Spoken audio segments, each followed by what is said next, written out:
पुनश्चर्या पाठ्यक्रम कालीकट विश्वविद्यालय के इस श्रेष्ठ कार्यक्रम के सम्मान्य संयोजक, हम सबके स्नेहिल, आदरणीय और अग्रज प्रोफेसर प्रमोद कोवप्रत जी, और आपका सहयोग कर रहे विश्वविद्यालय के अन्य सहयोगी आचार्यगण। जिस विषय पर आपसे संवाद होना है, ऐसा विषय है समकालीन कहानी में जो वैल्यू शिफ्ट है, जो मूल्य संतरण हुआ है या जो नए मूल्यों की सृष्टि हुई है, ऐसे नवीन मूल्यों की चिंता, जिसे मैंने नई नैतिकता कहा है, क्योंकि मूल्य कहीं न कहीं नैतिकता के मानदंड हैं। तो अभी नई नैतिकता, ये नए मूल्य, ये वैल्यू शिफ्ट किस प्रकार का है, इस विषय पर थोड़ा सा संवाद आपके साथ होना। इस संवाद के लिए हमारे प्रतिभागियों के साथ जिन संदर्भों को लेकर बात होनी है, उन संदर्भों का थोड़ा सा मैं रेखांकन आपके समक्ष पहले ही कर दूं। हम लोग समकालीन कथा के 20 कहानियों पर हम लोग चर्चा करने वाले हैं। तो जब 20 कहानियां हैं तो इन 20 कहानियों के 20 लेखक हैं। स्वाभाविक सी बात है कि ऐसे 20 लेखकों पर हम लोग, उन लेखकों के बहाने हम लोग आज के इस रिफ्रेशर पर, हिंदी के इस रिफ्रेशर में अपने साथियों के साथ अपन को चर्चा करनी है। ये नाम है रवि बुले जी। उनकी एक असाहित्यिक की कथा, एक कहानी संग्रह अभी प्रकाशित हुआ। मैं चंदन पांडे, जो भूलना कहानी संग्रह है, उस कहानी संग्रह के हवाले चंदन पांडे के संदर्भ से बात करना चाहूँगा। शिल्पी जी हैं पापा तुम्हारे भाई, उनकी बड़ी प्रसिद्ध कहानी है। ऐसी कहानी के संदर्भ से शिल्पी जी। नीलाक्षी सिंह जी हैं, परिंदे का इंतजार सा, अभी हाल ही में कहानी संग्रह उनका आया है। पराग कुमार मांदले जी का रेफरेंस आपके साथ सामने रखूंगा, जिनकी राजा कोयल और तंदूर कहानी संग्रह है, 22-23 कहानियां हैं उसमें। ऐसे ही कुणाल सिंह हैं, नए लेखक हैं, अपने 21वीं सदी के लेखक हैं ये सब लोग। उनका सनातन बाबू का दाम्पत्य कहानी संग्रह है, उस पर थोड़ी सी आपके साथ चर्चा। NP सिंह जी की हे राम कहानी है। गीत चतुर्वेदी जी की बड़ी प्रसिद्ध कहानी है सावंत आंटी की लड़कियां। ऐसे कहानी के माध्यम से, ऐसे एक लेखक हैं अक्षय राज सिंह जी, उनका कहानी संग्रह है नतीजा। मनाली चतुर्वेदी जी हैं, उनका कहानी संग्रह है सफरनामा, 2007 में छपा हुआ है। ये समकालीन भारतीय साहित्य पत्रिका में भी एक कहानी छपी है, पढ़ी होगी आपने। ऐसे ही कहानीकार हैं उदय सहाय जी, तीर्थमय यात्रा कहानी संग्रह है उनका। विजय जी हैं, सफ़ेद चूहा कहानी संग्रह है। सुभाष शर्मा जी हैं, कुदेशन कहानी संग्रह है। रोहिताश्व जी हैं और चित्रा मुदगल जी हैं। ऐसे 20 रचनाकारों के मार्फत, इन 20 रचनाकारों की कहानियाँ क्या कहती हैं, इस संदर्भ में आपके साथ थोड़ी सी चर्चा। और जो निर्णय है, निर्णय अनेक होते हैं, लेकिन अभी जिस दृष्टि से मैंने देखा इन कहानियों को, उस दृष्टि से आपके साथ चर्चा का आज अवसर है। और मुझे बहुत प्रसन्नता है कि इस चर्चा में, यह चर्चा आप जैसे प्रतिभागी विद्वानों के साथ करने का अवसर है। मैं पुनः पुनः कृतज्ञता ज्ञापित करता हूँ कालीकट विश्वविद्यालय केरला के प्रोफेसर प्रमोद कोवप्रत जी के प्रति, अपने साथी प्रतिभागियों के प्रति। हम जानते हैं कि कहानी सदैव से जन शिक्षा का माध्यम है। सदैव से हम कहानियों के मार्फत, कहानियों में चित्रित पात्रों और घटनाओं की सहायता से दुनिया को, समाज को कुछ देने का काम, समाज को कुछ बताने का काम, समाज को कुछ सिखाने का काम करते रहे हैं। ये एक शाश्वत प्रक्रिया है। किस्सा गोई, कहानी गोई, कहानी, ये परंपरा ही इसी प्रकार की परंपरा है। समय के साथ हमने कहानी को जन चेतना में, जन चेतना का भी साधन बना लिया। और आज की तिथि में जो काम कविता नहीं कर पा रही, जो काम काव्यशास्त्र नहीं कर पा रहा, जो काम साहित्य शास्त्र नहीं कर पा रहा, ऐसा बड़ा काम कहानी कर रही है। यानी अगर हम ये कहें कि आज जन चेतना के लिए, जन जागरण के लिए, जनता के बीच विषय पहुंचाने की दृष्टि से कहानी से बड़ा कोई दूसरा हथियार नहीं है। ये एक स्थापित सच है और इसीलिए कविता मर रही है और कविता उस मृत्यु को प्राप्त हो रही, कविता की जो शक्ति है वो कथा को प्राप्त हो रही है। और ऐसे दक्षिण के महान राजा, राजा बाली की तरह कथा साहित्य और शक्तिशाली और शक्तिशाली और शक्तिशाली होता जा रहा है, क्योंकि दूसरी विधाओं का बल भी कथा में समाता चला जा रहा है। हम जानते हैं कि चाहे महाकाव्य हो, चाहे काव्य हो और चाहे किसी भी विधा का कोई कथ्य क्यों ना हो, कथा तत्व सब में अनिवार्य है। बिना कथा तत्व के कोई भी विधा अपना ताना बाना बुन नहीं सकती। लेकिन और कहानी का प्राण है कथा तत्व। लेकिन आधुनिक कहानी, समकालीन कहानी की जब हम बात करते हैं तो समकालीन कहानी इस कथा तत्व को छोड़ने या उसके कम से कम प्रयोग करने की हिमायती है। क्यों? ऐसा क्यों है? इसके बहुत सारे कारण हैं और इन्हीं कारणों के क्रम में हम मूल्यहीनता का भी संदर्भ आपके सामने मैं रखना चाहूँगा। आज साहित्य भी छपने छपाने और व्यवसाय का विषय है। इस व्यवसाय को करने वाले लोगों ने या जो बाजार ने ऐसा प्रभाव डाला है कि कथा तत्व आज कहानियों से पीछे छूटता जा रहा है। जैसा सामाजिक ताना बाना बदला है देश का और समाज का, इस बदले हुए ताने बाने ने कथा पर भी प्रभाव डाला है, कथा तत्व पर प्रभाव डाला है, कहानी पर प्रभाव डाला है और कहानी को बदलने पर मजबूर कर दिया है। जब मैं कह रहा हूं कहानी बदलने पर मजबूर हुई है, यानी कि कहानी का जो परंपरा से चला आ रहा रूप था, साठोत्तरी कहानी का जो रूप था, हजारों लाखों साल से इस देश में जो कथा तत्व प्रचलित था, रामायण और महाभारत जिस कथा के आधार थे, ऐसे कथा तत्व को पीछे छोड़ते हुए नई कहानी, समकालीन कहानी अपने नए कलेवर के साथ आगे बढ़ती है। और जब कलेवर नया है तो दृष्टि भी नई है, जब कलेवर नया है तो मूल्य भी नए हैं, जब कलेवर नया है तो परंपरा को छोड़ने का आग्रह बहुत प्रबल हो गया है।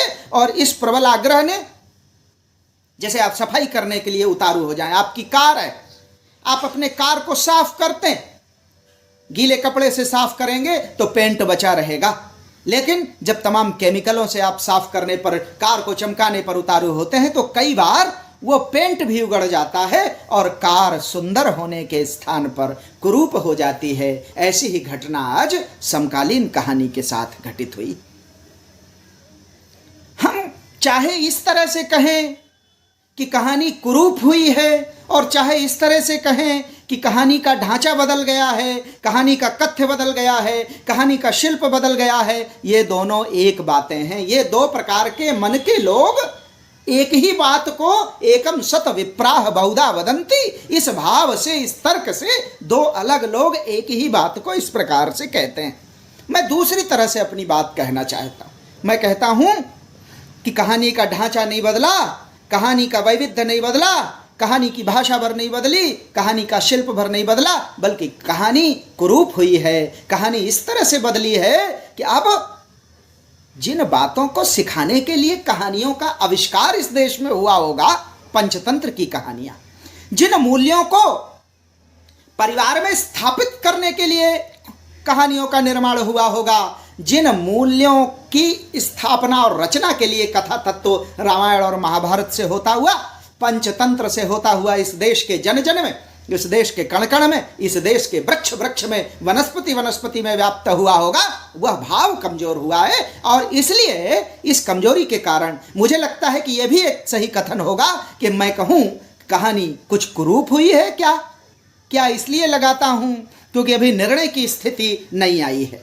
मैं 3 संदर्भों की तरफ आपका ध्यान इन 20 कथाकारों के मार्फत, इनकी 20 कहानियों के मार्फत 3 संदर्भों की तरफ आपका ध्यान ले जाना चाहता हूं। समाज कैसे चलता है आप बताइए? समाज की रचना कैसे? समाज में पुरुष हैं, समाज में स्त्री है, समाज में बालक हैं, समाज में वृद्ध लोग हैं और समाज में समाज का काम करने वाले अलग अलग प्रकार के लोग हैं।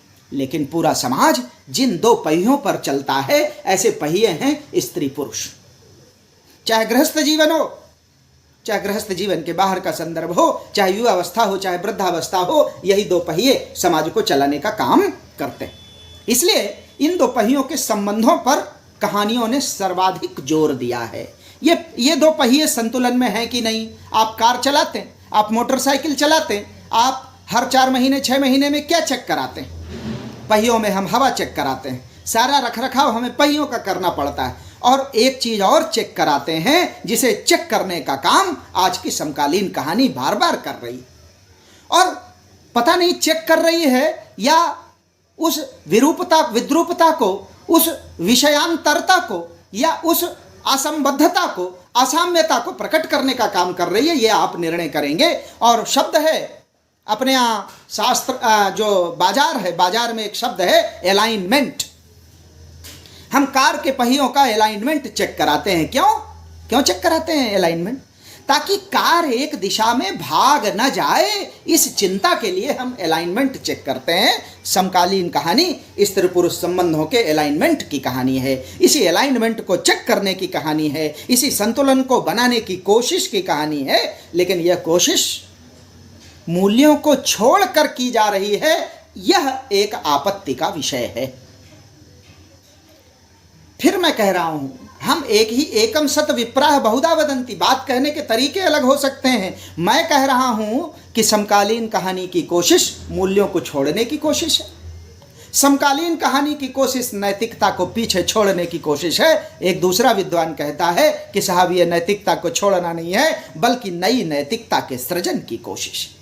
इसीलिए आज के विषय में मैंने लिखा कि हम चाहे मूल्य संतरण कहें, मूल्य अंतरण कहें या नई नैतिकता कहें, ये एक ही बात को प्रकट करने वाले दो शब्द हैं। चाहे आप नई नैतिकता कहकर अपना संदर्भ जोड़ लें, और चाहे मूल्यहीनता, मूल्यों का संतरण, वैल्यू शिफ्ट की बात कहकर अपना संदर्भ जोड़ लें, दोनों बातें एक ही स्थान पर आकर रुकेंगी। आज बदलते समाज में सांस्कृतिक मूल्यों के, पारिवारिक मूल्यों के क्षरण का प्रश्न सबसे बड़ा प्रश्न है। कहानी इन्हीं मूल्यों की रचना करना सिखाती थी। कहानी इसी असमानता को नष्ट करने और पाटने का काम करती थी। कहानी दो लोगों के मनों का, दो व्यक्ति, स्त्री और पुरुष के मनों के अलाइनमेंट का काम करती थी। यह अलाइनमेंट थोड़ा कमजोर हुआ है, और इसलिए कहीं कहानी एक तरफ भागती है और कहीं कहानी दूसरी तरफ भाग रही है। बाजार हावी हुआ है, बाजार ने इस अलाइनमेंट को डिस्टर्ब करने का काम किया है, और इसलिए नए मूल्यों का सृजन हो रहा है। नए मूल्य बनते हैं, आश्चर्य की बात नहीं। समय बदलता है, समाज आगे बढ़ता है, नए नए मूल्य बनते जाते हैं।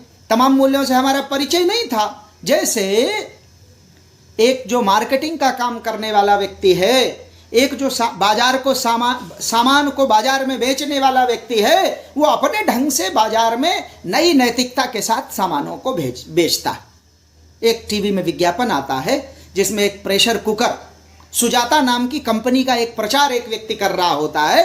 अब उसके प्रचार का आप तरीका देखिए। वो ये नहीं कहता कि आप ये बहुत उत्तम चीज है, वो भावनात्मक रूप से अपना विषय रखता है, और कुछ रोआसा सा हो जाता है, और जो खरीदने गई महिला है उसे लगता है कि इसकी बात सही है। कहता है कि आप इंटरनेट पर चेक करिए, दूसरी जगह पर चेक करिए, मेरा उत्पाद सर्वोत्तम है। लेकिन वो महिला उस भावात्मकता को केंद्र में रखकर सामान खरीदने का निर्णय करती है। ऐसे एक उदाहरण आप देखते हैं। ये बाजार की चुनौती, ये चुनौती कहानी के सामने भी है, और इसीलिए कहानी दबाव में है, कहानी बाजार के दबाव में है, कहानी बाजार के नए बनते मूल्यों के दबाव में है। आज कहानी अति संवेदनशील है। अति संवेदनशील किसे कहते हैं? अति संवेदनशीलता कहते हैं कि जैसे समाज में हम जिन चीजों को होते देखते हैं, किसी एक बात को लेकर हम पीड़ित हो जाएं, परेशान हो जाएं।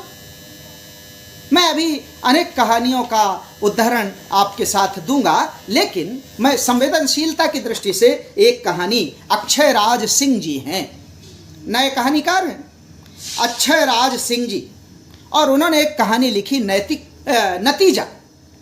उनकी कहानी है नतीजा। देखिए, आप संदर्भ जोड़िएगा।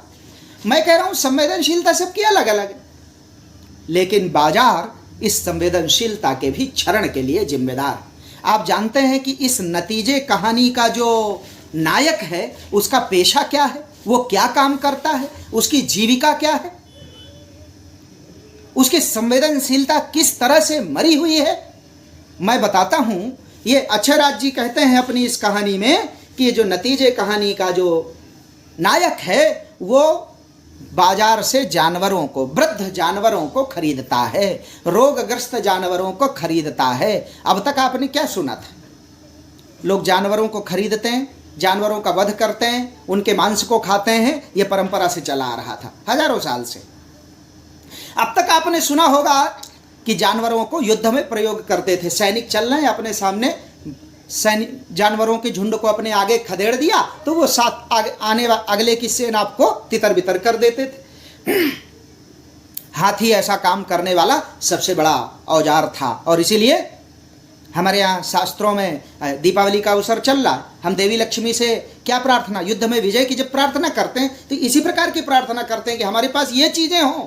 जैसे राजाओं के यहाँ अश्वदायी गोदायी धनादायी महाधने धनम तेजुषताम देवी सर्वकामाश्च देहि में ऐसी प्रार्थना वाले लोग हैं। हम जानते हैं इस कहानी का नायक क्या करता है? वृद्ध कमजोर जानवरों को खरीदता है और हाईवे पर, जो हमारे यहाँ देश में हाईवे बने हैं, नेशनल हाईवे, उन हाईवे पर जो ट्रक से सामान लेके जा रहे लोग होते हैं, ट्रकों के सामने उन जानवरों को प्रयत्न पूर्वक ट्रेन करके धक्का मारकर बलपूर्वक ट्रक के सामने जानवर को भेज देता है। और क्या होगा?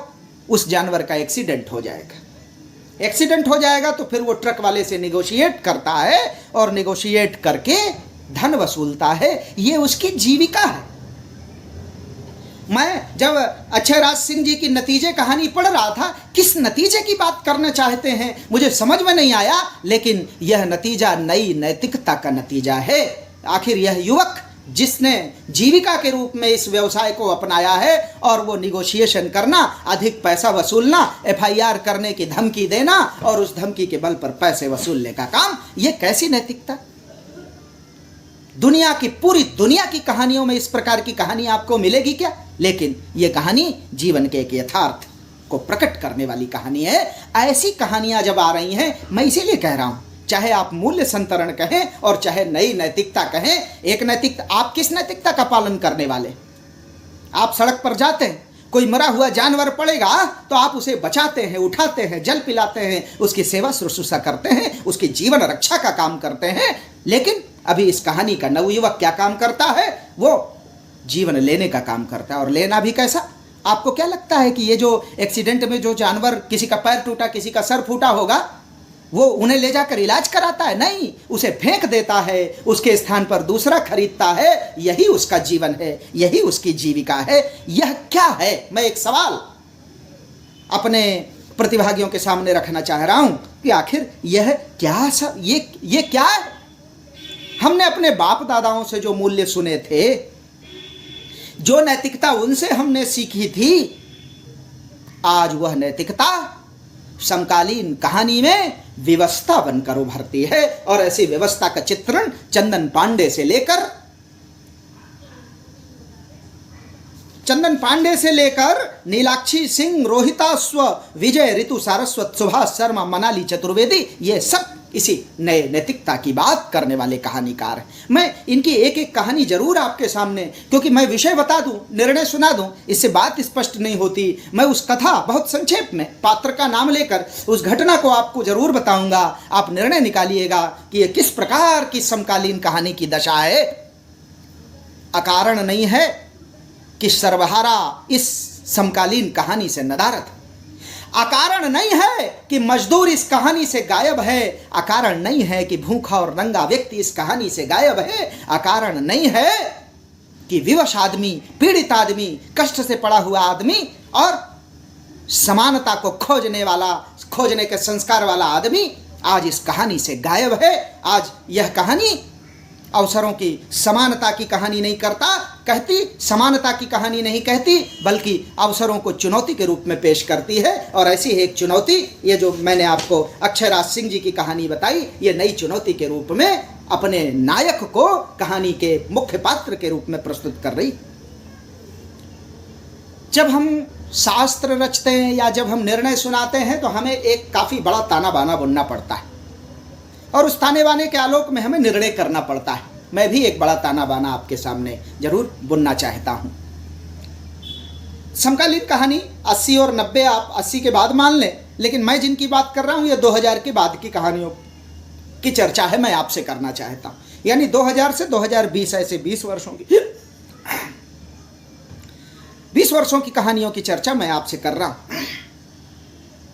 इन कहानियों पर जो प्रभाव सर्वाधिक लक्षित हो रहे हैं, ऐसे 3 प्रभाव, 3 बड़े परिवर्तन दुनिया के। सोवियत संघ का पतन पीछे छूट गया है, काफी पुराना हो गया, लेकिन अभी भी इस पतन के कारण जो मनोदशाएं पैदा हुई हैं उनका चित्रण समकालीन कहानी में आप देखेंगे। ऐसा दूसरा कारण है इस नई नैतिकता और मूल्यहीनता का, वो है संचार और सूचना क्रांति। इसका प्रभाव समकालीन कहानी पर सर्वाधिक पड़ा है। और तीसरा बड़ा प्रभाव, बड़ा ताना बाना, वो बड़ा कारण, वो बड़ा विषय, वो बड़ा संदर्भ, वो बड़ा छाता, वो बड़ा क्षेत्र जिसका प्रभाव समकालीन कहानी अपनी पीठ पर ढोते हुए चल रही है और उसका वर्णन करते आघा नहीं रही, ऐसा प्रभाव है भूमंडलीकरण और वैश्वीकरण, बाजारीकरण। मैं बार बार कह रहा हूं, बाजार क्या है? अवसरों का नाम। और हमारी पुरानी कहानी कैसी थी? अवसरों की समानता की कहानी थी। लेकिन आज बाजार कैसा है? अवसरों की चुनौती की कहानी आज की कहानी समकालीन कहानी है। बहुराष्ट्रीय कंपनियों से जो धन आ रहा है वह किस प्रकार का मनोमस्तिष्क पैदा कर रहा है, किस प्रकार का आर्थिक उपभोक्तावाद पैदा कर रहा है, किस प्रकार का सामाजिक उपभोक्तावाद पैदा कर रहा है, किस प्रकार का सांस्कृतिक उपभोक्तावाद पैदा कर रहा है। और यह उपभोक्तावाद पैदा नहीं कर रहा, बल्कि जादू की तरह चमत्कारिक तरीके से ये बातें बढ़ी हैं। और शायद इसीलिए समाज का चित्र हैं कहानियाँ, इसीलिए कहानियों में ये विषय बड़ी तेजी से उभर कर आए। हम कैसे लोग हैं? हम भारत के लोग कैसे लोग हैं? हम स्थिर चित्त लोग हैं, आसानी से बदलने वाले लोग नहीं हैं। भारत की एक विशेषता, माँ भारती की एक विशेषता है, और यह विशेषता स्थिर चित्त होना है। बड़ा धीरे धीरे धीरे धीरे परिवर्तन के आग्रही लोग हैं।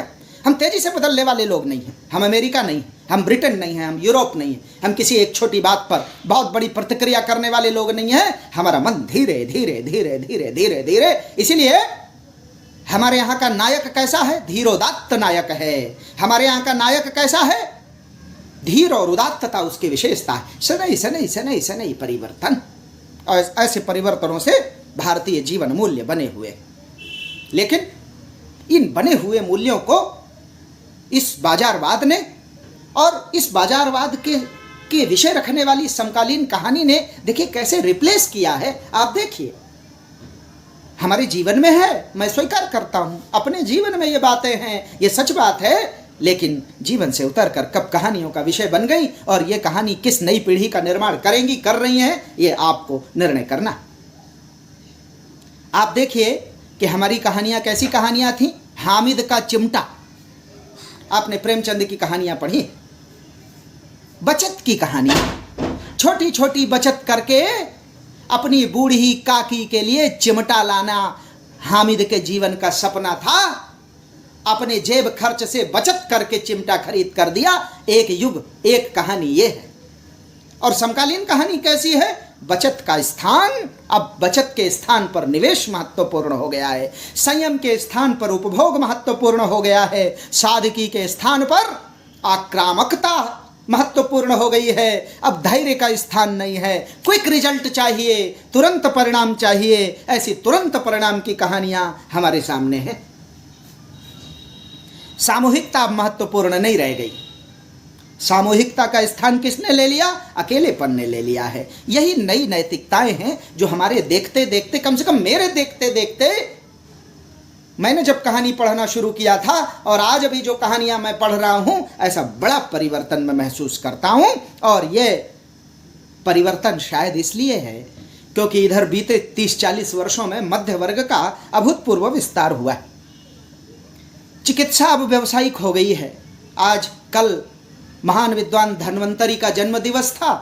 ऐसे धन्वंतरी जिन्होंने जन सामान्य के लिए चिकित्सा का विधान किया, मुफ्त चिकित्सा का विधान किया, औषधियों से को जन जन तक पहुंचाने का निर्णय लिया था।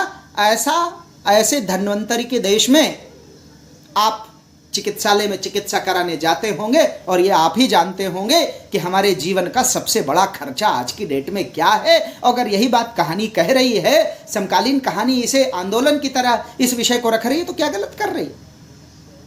हम एक बार बीमार होते हैं 2 लाख 4 लाख 6 लाख 10 लाख रुपए इस प्रकार की छोटी छोटी बीमारियों में खर्च करते हैं। चिकित्सा, शिक्षा और धर्म, इन तीनों का व्यवसायीकरण हमारी नई समकालीन कहानी का विषय बना।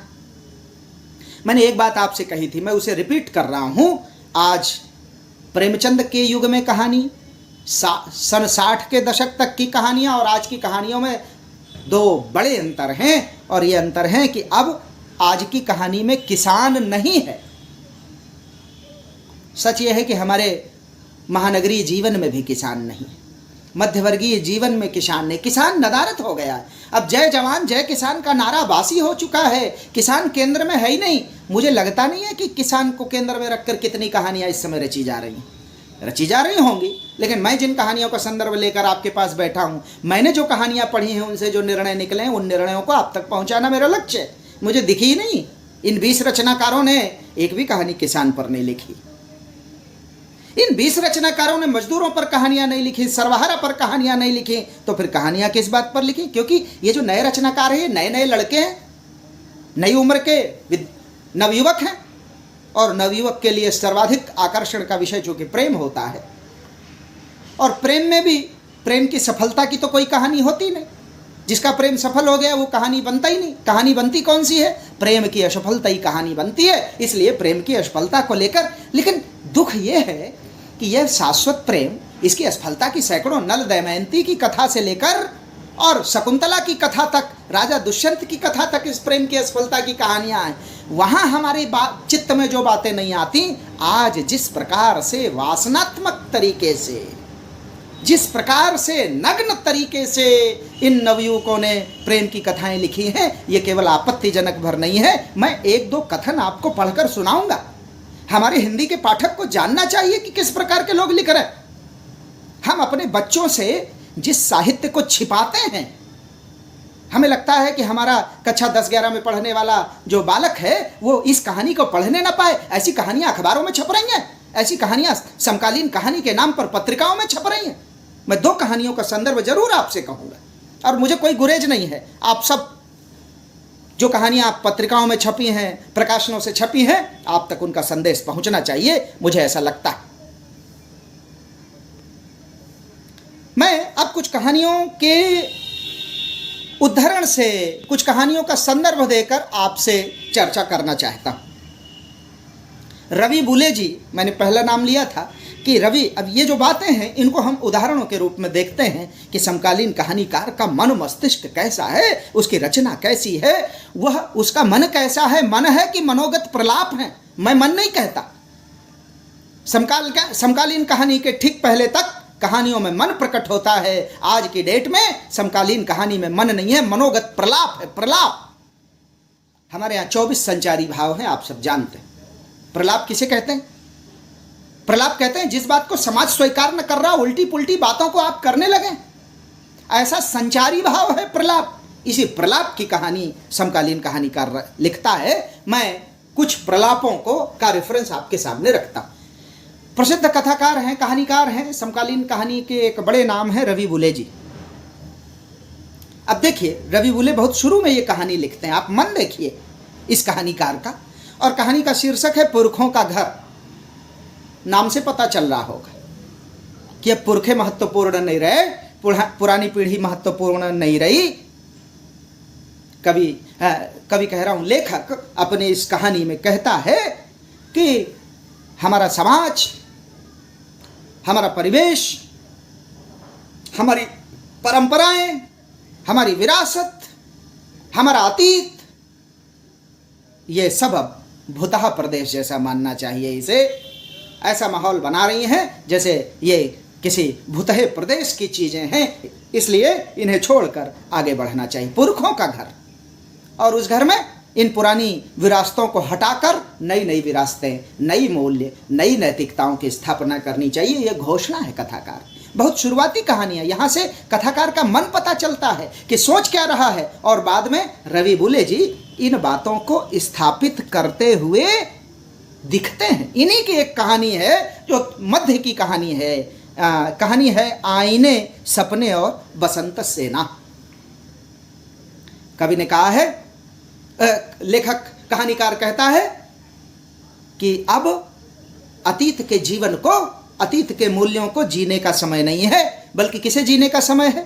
अतीत के वैभव को भोगने का समय नहीं है, अतीत की तरफ नजर करने का समय नहीं है, बल्कि समय क्या है? सपनों को जीने का। और समय क्या है? बसंत सेना को भोगने का समय है, ऐसा मानने वाला है।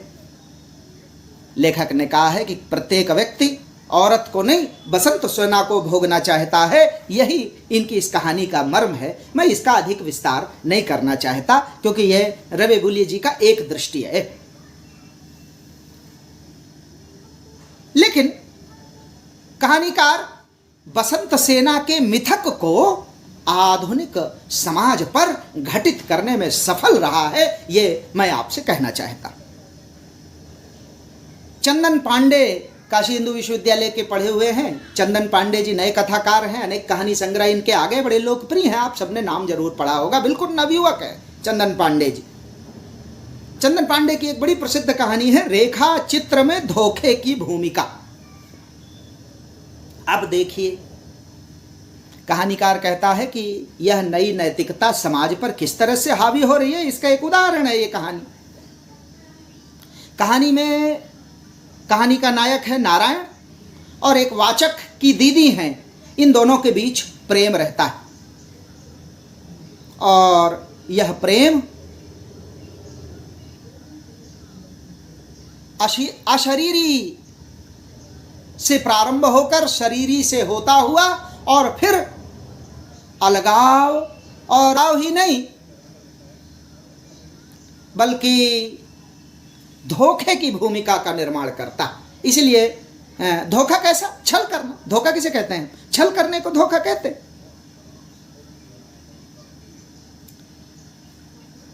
चंदन पांडे की ही एक कहानी है भूलना। हम सब माता पिता हैं, हम सब के घरों में बालक हैं।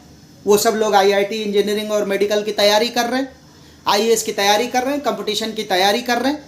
उनकी सफलता हम लोगों के लिए कितना मायने रखती है, यही सवाल चंदन पांडे ने इस भूलना कहानी में उठाया। गुलशन नाम का एक लड़का है इस भूलना कहानी में। अब वो लड़का, उस लड़के से सबको आशा है, वो आईएएस बन जाए, अफसर बन जाए, इंजीनियर बन जाए, डॉक्टर बन जाए, जैसे हम सबको अपेक्षा होती है। और जब ऐसा बच्चा बन नहीं पाता तो उस बच्चे की क्या गति हो सकती है, क्या गति होनी चाहिए, वैसी ही गति होती दिखाई है इस कहानी में चंदन पांडे। किसी को गुलशन से कोई लगाव नहीं है। गुलशन के मन, गुलशन के भाव, गुलशन की पीड़ा, गुलशन के दुख, इनसे कोई लेना देना नहीं है। गुलशन मशीन है, नोट छापने की मशीन, भविष्य के नोट छापने की मशीन है। इसलिए गुलशन को वैसा ही काम करना चाहिए। ऐसे दबाव में गुलशन जीता है, जी पाएगा क्या? हाँ, नहीं जी पाता।